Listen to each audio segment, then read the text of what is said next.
What's going on, everyone? So, constantly get Tyler. Lakers pulled off a trade for Dorian Finney-Smith. What do I think is going to happen next? What trade do I think is most realistic for the Lakers to happen?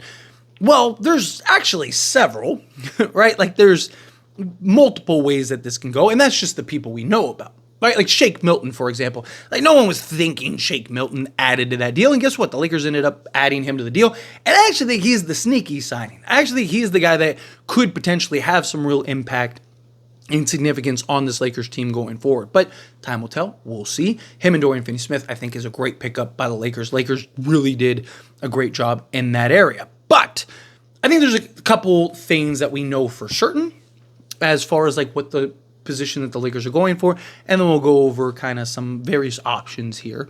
And then, of course, I want to hear your thoughts and opinions, so let me know down in the comments below. But first off, we know Lakers want a backup center, and they want more perimeter help, particularly at the guard position. Some two-way athletic 3-and-D guard. At the center position, I still maintain most likely it's going to be Valanciunas. Now, there are talks and murmurs about, Walker Kessler is kind of on hold right now, but the Lakers were close to acquiring him, and maybe that could still happen.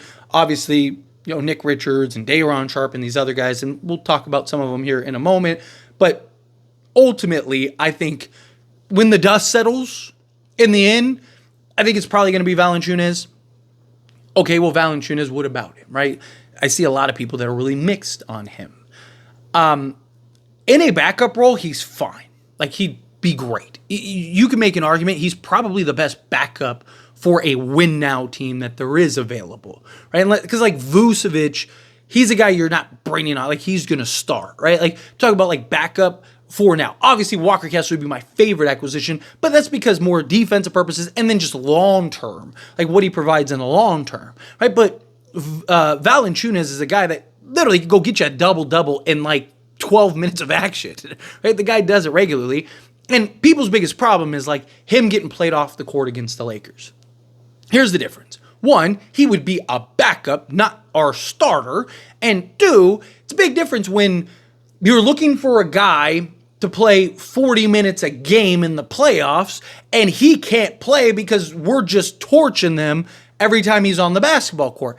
It's another thing when you're looking for him to play 15 minutes because Anthony Davis is going to play 40 at the center spot. And if things are going bad, you can always just pluck him out and put Anthony Davis back in, and you're fine.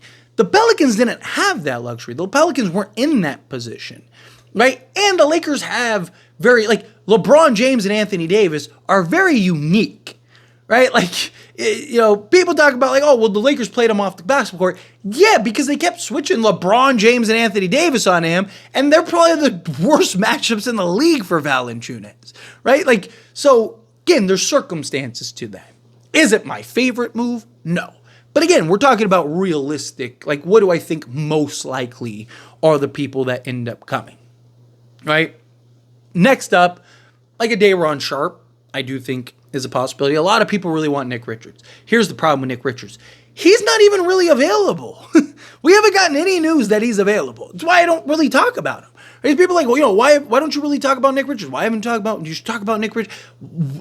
All of my videos that I make are all based on information that's out there, right? Like, hey, this guy is rumored or available. And not just from some random Twitter account. It's from multiple sources, and usually I cross-reference and I see, okay, is it just this person talking? Unless it's like Shams or something like that. But okay, is this guy the only one talking about? Okay, oh, here's another one. Okay, there's this consensus here, right? That's usually what I try to do. That's where all these videos come from, right? Because again, I'm not an insider. I'm just a fan, just the guy. Nick Richards, teams, yes, have inquired about him, but there's no word he's actually available. And Mark Williams cannot stay healthy. That guy keeps getting hurt. They might not be able to trade Nick Richards. I would love it. It'd be fantastic. But realistically, I don't know if that's a realistic option. But Dorian Sharp. My thing is, like, why didn't the Lakers get Dorian Sharp in the previous Nets trade? Now, look, that doesn't mean that they can't go. You could still trade for them. For example, Lakers traded with Utah twice 2 seasons ago. First in the Patrick Beverley trade, and then they followed that up with the Russell Westbrook trade. So there's no rule that says, like, oh, once you guys make a trade once, that's it. Can't do it again. So there's still the possibility that maybe a trade still gets done. Maybe that's why they're waiting, seeing if Walker Kessler becomes available, and maybe they'll revisit. But it's kind of felt like if you're there and you have the chance and you have the opportunity, why not just grab him, right? Like, he's cheap enough. You could have just thrown in Jalen Ojafino into that deal and literally got Day'Ron Sharpe. I would have liked that. So how realistic is that? Is the asking price too high? Is the asking price too much? Nikola Vucevic, I think, is very realistic. But it's just, is that what's best for the Lakers? Because LeBron would have to play the three. And now, Nikola Vucevic is the best center available, right? Like, if you're talking about win now and total package, he's the best center available, right? Walker Kessler is incredible, but he's not anywhere near the passer and offensive player that, at least right now, that Vu is, right? He's just a monster defensively and a big physical center that is everything we need as far as the defensive purposes go. But offensively, he's like, Vu is everything, right? I mean, you're talking about a legit 2010 center that can dish out 4 assists a game and shoot 38. No, I think he's shooting like 43% from three-point range, but let's say 38% from three-point range just to be conservative, right? Like, that's huge, right? So he's probably the best option, and I do think he's incredibly realistic, and it wouldn't surprise me if the Lakers get that done. I just don't like... I think that would boil down to LeBron and what LeBron would want to do. Would he really want to do that? Is that something he'd be open and willing to do? Beyond that, I think it's anyone's guess, right? I still think Valanciunas is the best, most realistic option. Outside of that, I think it's anyone's guess as far as that goes. Then the other side of things is at the guard position. I think, realistically, you're looking at like 4 guys. Colin Sexton, Bruce Brown, Malcolm Brogdon, and maybe Lonzo Ball are the 4 guys that are most realistic and provide what the Lakers need.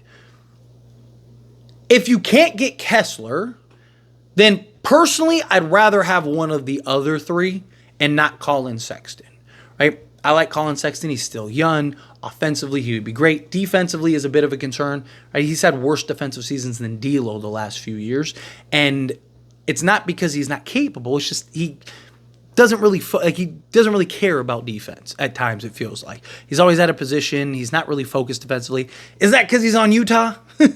And it's a big difference when you're on Utah and then compared to the Lakers who have Dorian Finney-Smith and Max Christie and Anthony Davis and a healthy Jared Vanderbilt when he returns. There's a big difference. So that could be a possibility. But the reason is that for like $3 to $5 million more, you maintain flexibility going into the offseason. And that, I think, is important, too, with free agency and the free agency class that's coming up this year, right? So, to me, Bruce Brown, Malcolm Brogdon, and Lonzo Ball are the 3 that make the most sense because they're the 3 guys that give you kind of that flexibility in the offseason while providing literally everything you need from a guard standpoint, right? If I had to rank like which order, right? Bruce Brown, I think, is most likely and realistic because he wanted to be a Laker. We know he wanted to be a Laker. And I think supposedly he can be had for 2 seconds. I think the Lakers would get him, and he just makes a ton of sense at that position.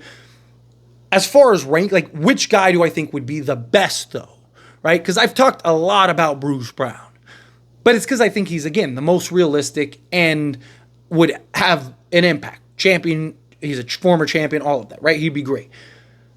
However, let's say health-wise, because you have to remove the health to really know which guy's better, right? Because also Bruce Brown is the healthiest out of the 3, right? I know he just came back from surgery, but he doesn't have the injury history that Brogdon and Lonzo have. Those 2 guys, can they play more than 40 games? That's a real concern, right? So that's the problem. But if you remove the health element from it, in order would be Lonzo Ball, Malcolm Brogdon, Bruce Brown. And here's why. Lonzo Ball, pre-injury with Chicago, was literally... I mean, the Lakers would be a contender with that Lonzo Ball. Hands down. Athletic, quick, applies rim press, shoot the 3 ball. He was like, 43%, I think, from three-point range on like 7 attempts with Chicago. Top of my head. One of the best defensive guards in the league, can make plays, do everything, right? Looks good with LeBron. Lonzo Ball added to this team with, again, pre-injury Lonzo Ball, because he's not playing that way either. That's something you got to keep in mind. That version of Lonzo Ball, if the Lakers could get that version back, this Lakers team is a contender. Lakers would be terrifying at that point. And it's not because Lonzo Ball is this like top guy. It's just he is everything the Lakers need. Size, athleticism, foot speed, playmaking, defense, rim protection, rim pressure, right? Like everything. But again, can he stay healthy? Malcolm Brogdon, same thing. Size, physicality, right? He's not like the athlete that Lonzo is, but he's still athletic. He's good, right? Big, imposing, adds some toughness. 40% career three-point shooter, or 39% of the career three-point shooter, but close enough, right? Ideal. Be perfect in that spot. Those are kind of the real... Like, I think Valanciunas and Vucevic are probably the two most likely centers, unless they just get some, like, random, like, hey, here's some random guy. Probably most likely. It doesn't... Again, most likely doesn't mean that that's all they'll get. You never know. Again... But if I had to guess which centers, it's probably one of those two, most likely Valanciunas. From the guard position, unless Kessler becomes available, I think it's Bruce Brown or Malcolm Brogdon. Lonzo, I think that they'll stay away from.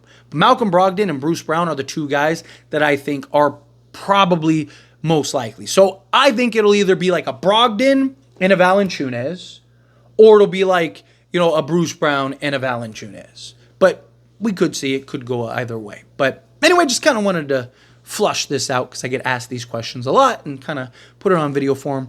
So let me know your thoughts and opinions down in the comments below. What do you think? How do you feel? What are your thoughts? Do you agree with me? Do you disagree with me? Is there somebody else you think is more likely? Is there anyone in particular that you want, that you prefer over these guys? How do you feel? Whatever your thoughts are. Love to hear it either way. So let me know down in the comments below. That being said, if you haven't liked this video, hit that like button. Helps me a lot. So I enjoy these types of videos, and I truly appreciate it. Not subscribe channel, hit that subscribe button. Turn on the bell notifications. Appreciate y'all. See you in the next one. Thank you.